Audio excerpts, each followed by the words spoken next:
Thrilled with the outcome of the game, obviously, but even more importantly, you know, I told our team in life you face a lot of adversity, and most of us do, and if you live long enough, I'm sure you will. And we've had more than our share of some things that have hit us toward the end of the year, not just injuries, but loss of loved ones and of children, and just difficult things. And you know, those are the times that the love of a team or a group is really tested. And couldn't be more proud of our young men that went out and battled against a very good football team today in Georgia Tech, and give them credit. And they continue to battle to the end. And I'd also like to say thanks to the Music City Bowl and their committee, and the people that run this place are absolutely first class. And it was a joy to be around in every single thing that had anything to do with it. And we're very proud that we got to represent our great university and our conference in this game today, and again thrilled with the way our kids found a way to win. Other than one big pass play, you got to be pretty pleased with your defense. Couldn't be more pleased. We knew that, I said all week long to anyone that would listen, that there would be an adjustment period of the speed to which they operate their triple option stuff. As many days as we had to work on it, there's still no way you can ask your scout team to do it at the pace that they do it at. And I thought you saw some of that early, particularly with their wide run game, the tall sweep play that they had. And our kids made great adjustments. You know, that long pass play, actually two pass plays. Our eyes were bad on the first one, and that touchdown. You know, I couldn't tell if we were in coverage or not. I know we had our safety fall down. Whether or not he was in position to make the play, I really can't say until I watch the film, but I know that he either got his feet tangled up or something and fell down, and that kind of resulted in that. But you know, they're a quality football team again, but couldn't be more proud of Dave Womack and his staff and the job they did in scheming and getting us a plan. We had some outstanding efforts from Isaac Gross and D.T. Shackelford, certain others too. I hate to point out some, but I know those two jumped off the page at me the way they played. Offensive tempo. Schematically on defense that y'all did differently, or was it just about execution? Oh, certainly no. This is a whole different. We probably didn't call. I think on third down, I heard them call probably you know, 5, 6, 7 handful of times our stuff. First and second down, no, it wouldn't. It's all new. This is not something that you carry just your base defense against if you have time to prepare. If you have 2.5 days, that's why it's so difficult to play them probably in a short amount of time. You're going to be forced to play some of your base stuff. We were able to get some different stuff in. Offensive tempo seemed a little quicker today. The tempo seemed a little quicker with the offense today. Well, I tell you, we've had these officials a couple of times, and I love the way they put it down. They did a great job of that, and our kids did a good job of getting set and getting the ball snapped. And you know, if we can win first down, our tempo's a very good, advantageous friend of ours. We didn't always win first down. They started bringing, particularly when we were in 11 personnel, they would bring an extra guy in the box and bring some pressure that was causing us to not win first down enough to stay in tempo. And you know, we looking back, there's a couple of things we should have done differently that I didn't think of fast enough, but the tempo was good to us. Coach, you came in here with a chip on your shoulder, had something to prove. You're not smiling right now, but you guys did win. Just talk about your performance tonight. How does it feel to leave here knowing that you get that sour taste out of your mouth from Olemiss? I just think, you know, going into this game, I knew, you know, I needed to have a good one, but at the same time, you know, I thought all day. Sometimes I try to make too many plays, I think, and, you know, all day I was thinking, don't try to make too many plays, just make the plays that are there. And I think, you know, that's what I did today, and, you know, getting the ball to those receivers, they can run after the catch and you know, make the stats look pretty good. Are you going to carry this into next season? I mean, I know this season's over now, but it feels good to finish like this and kind of keep going. Yeah, I'm just really excited for the off season to you know, actually have an off season to get better. Last year I just had to try to get to the point that, you know, I was at after the shoulder surgery, so I'm just really excited for it to get with Coach Jackson and his staff and you know, I'm going to work really hard this offseason. Well, what did you see in the run when you game? It talk looked like a lot about- of time the middle was just there for you. It was just opened up. Yeah, I think, you know, they definitely gave me some pulls out there, and you know, I think this is one of the O-line's best job that, as far as getting set for tempo and rolling, and I thought it was their best game of the year probably, and you know, I was able to hit a few you know, 9-10 yard runs, and I think that definitely opens us up for everything else in our offense. You talked about earlier in the week how excited you were playing in a stadium where you've gone to games, seeing the Tigers, playing so close to home. To have this kind of a game, the MVP of this game in this situation, what does that mean to you? I mean, it's huge. You know, first, you know, I wanted to get a win first. I knew that if I had a good game, we'd probably win the game. So, like I said, I just try not to press out there. You know, I knew that, you know, the plays will come if I just make the ones that are there. Coach, when you lose the quarterback of your defense, a guy like Pruitt, that's got to be tough, especially when you're going up against an option. Well, I certainly hope he's okay. I haven't talked to the doctor since they felt like he was going to be fine. I'm getting a thumbs up from the back that everything's okay. So the good thing is we were without him in preparation until we got to the bowl site. So if there's a blessing out of his injury back at home, it was that we were able to get a lot of reps for other guys. And we moved Mike Hilton to safety that gave us some depth there and got a lot of other guys reps. So it's always difficult to lose a good player like Cody in the middle of the game, but we did have a lot of quality reps with the other guys because of his injury back home.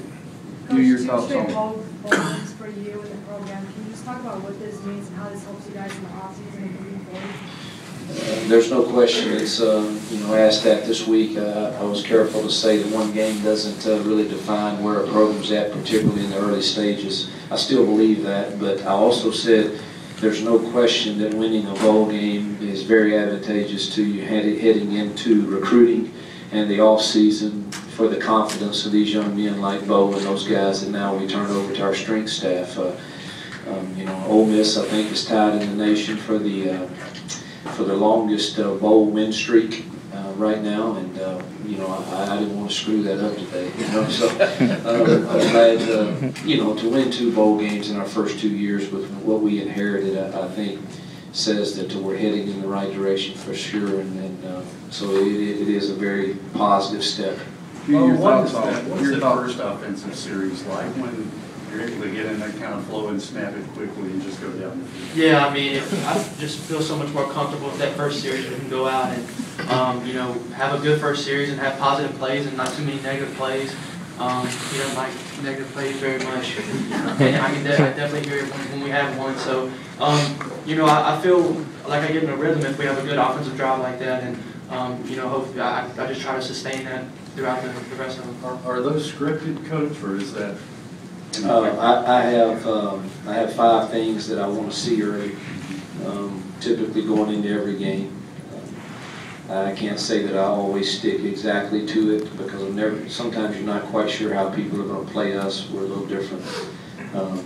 But yeah, I always, the morning of the game, I'll go through my call sheet and I'll pick, I want to see these things really early and see what happens. Well, can you talk about the job the O-line did for you today to be able to put up numbers like that?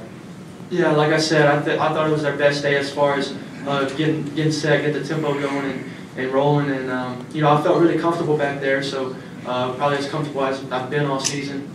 So yeah, like I said, we have a lot of senior guys up there, and you know, they all did a great job, and I'm glad that they get to leave, you know, on a good note. Hugh, what were your thoughts on Bo's game, just generally? Well, let me say something about the O-line too, and then I'll get to Bo's game. But I don't know if people, you know, realize, you know, not having Aaron Morris, Larry Tunsil, Austin Golson, those guys. I mean, we were down to, you know, to very few guys that played quality snaps, and we're not real good when we can't run the football some. But I just had a feeling those kids are with the exception of Justin, you know, we had a bunch of seniors that hadn't played a lot of snaps, except with the exception of probably Evan and Pierce, you know, and E-Man. How about him, you know? I mean, a team captain that lost his position to a freshman. There's not many kids that can do that and still be the captain of your football team. And today he played every snap. And his future's not football, but he's got his degree, and he's going to be somebody ought to hire him. If you're looking for a quality individual to hire, that's Emmanuel McCray. And so, man, I'm lucky we didn't have many get injured up there today, because it would have been interesting. But I'm just so proud of those guys. And I had a feeling, and even like Jared Duke this morning, we're 30 minutes before we get on the bus, gets a phone call and loses his grandfather this morning. And you got a young man there who's heartbroken, and still wants to go and fight. And so I'm so proud of them. And now Bo, proud of him, obviously. I've said every time somebody would ask me about it that the quarterback in this league, in particularly, gets way too much of the criticism when things don't go quite your way. And people have bad days at work. I have them. Bo had a few, but I've also said that there's no way we would be sitting here with 15 wins in 2 years and 2 bowl victories had Bo not been with us. So, and I just knew from watching him prepare that the way we ended the season didn't sit well with him, nor did it me, and we didn't have to really talk about it a whole lot. But I like the way he prepared, and I'm proud that he was able to have the game he had today. Coach, can you just talk about the impact your running back Mathers had throughout the game? Yeah, I thought he was really solid, and was really close to breaking a couple of long runs on some inside zones. And but he protects the football. He runs physical, and he's got good speed. So I'm really excited about the future with him. Coach, you talked about it was a pretty interesting day, kicking game-wise for you guys. Well, it hadn't just been today, and I love Andrew Ritter is another team captain, and boy's had some big kicks in his career for us. And again, that's a kid that I approached last year about redshirting as a senior. That doesn't happen often, and what a great attitude he did it with. He and Tyler Campbell, and so that we would have them in year 2. And it was a big field goal he made, but I don't know. The last 3 weeks he's gotten in a mode kind of like my golf swing. When I get the hooks low and left, and he's hitting it really low, hitting it on the middle of the ball, and you don't like to talk to it a whole lot, but that's he just kicked a lot of low kicks, and it really kickers when they don't feel confident about it, it's a hard job to do. But man, what a big kick he had against LSU that gave us a victory, and he's been very excellent on his kickoffs all year, and that was a big field goal he made today.